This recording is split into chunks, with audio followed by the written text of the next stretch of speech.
বিগত July August গণঅভ্যুত্থান পরবর্তী এই বাংলাদেশের বিভিন্ন ক্যাম্পাস সহ সারা বাংলাদেশের সমস্ত জায়গায় একটি গুপ্ত সংগঠন বাংলাদেশের আনাচে কানাচে সমস্ত ক্যাম্পাসে যে মবক্রেসির জন্ম দিয়েছে, সেই মববাজির বিরুদ্ধে এবং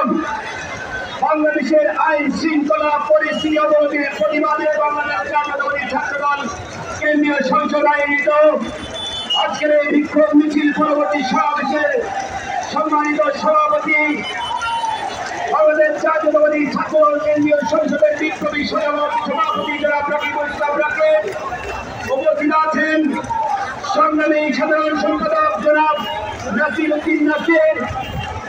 সংগ্রামী সিনিয়র যুগ্ম সাধারণ সম্পাদক শ্যামল মানব এবং সাংগঠনিক সম্পাদক আমার